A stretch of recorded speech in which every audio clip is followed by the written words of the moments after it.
కర్ణాటకలో బీహార్ వాళ్ళు వచ్చి రెచ్చిపోతున్నారు.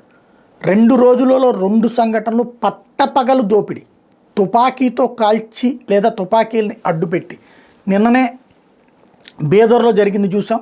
ఏటీఎం వ్యాన్ వెళ్తుంటే దాని మీదన కాల్పులు జరిపి ప్రాణాలు తీసి 90 లక్షల రూపాయలు ఎత్తుకుపోయినటువంటి చూసాం. వాళ్ళు మళ్ళీ హైదరాబాద్కి చేరుకోవడం, అక్కడ ట్రావెల్స్ నిర్వాహకుడు సెట్ చేసే ప్రయత్నం చేస్తే అక్కడి నుంచి కాల్పులు జరిపి పారిపోవడం. ప్రస్తుతం అటు కర్ణాటక పోలీసులు ఇటు హైదరాబాద్ పోలీసులు ఇద్దరు కలిసి వాళ్ళ కోసం గాలిస్తున్నారు. వాళ్ళు సీసీటీవీ ఫుటేజీలు లెక్కను చూస్తే రాయ్పూర్ వైపుకి పోయి ఉంటారన్నటువంటిది అంచనా వేస్తున్నారు. అటువైపున అందరూ కూడా ఆ దిశగా దర్యాప్తులు జరుపుతున్నారు.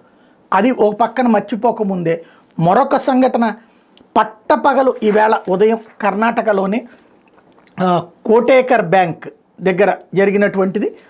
12 కోట్ల రూపాయల క్యాషు, బంగారం, కిలోల కొద్దీ బంగారం ఫియట్లో వచ్చారట. తుపాకులు, కత్తులు పీకల మీద పెట్టారట.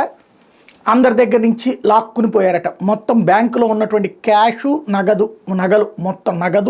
మొత్తం కలిపేసి 12 కోట్ల రూపాయల క్యాషు, కిలోల కొద్దీ బంగారంతో ఫియట్ కారులో పట్టపగలు తప్పించుకున్నారు. ఇప్పుడు వాళ్ళ కోసం గాలిస్తున్నారు. వాళ్ళు బీహార్ వాళ్ళేనన్నటువంటి విషయం తేలింది. వరుసగా జరుగుతున్నటువంటి ఈ సంఘటనలు ఆందోళన అనే కంటే కూడా కర్ణాటక పోలీసుల వైఫల్యం. పట్టపగలు పూట దోపిడీ చేసి దర్జాగా వేరే రాష్ట్రాలకు పారిపోతున్నారంటే కర్ణాటక పోలీసు నిద్రపోతుందా, లేదా నిఘా వ్యవస్థ విఫలమైందా, లేదా రాజకీయ పార్టీలకి బానిసల్లాగా పనిచేయడంతో అసలైనటువంటి నైపుణ్యం కోల్పోయిందా అని ఆలోచించాల్సిన సందర్భం.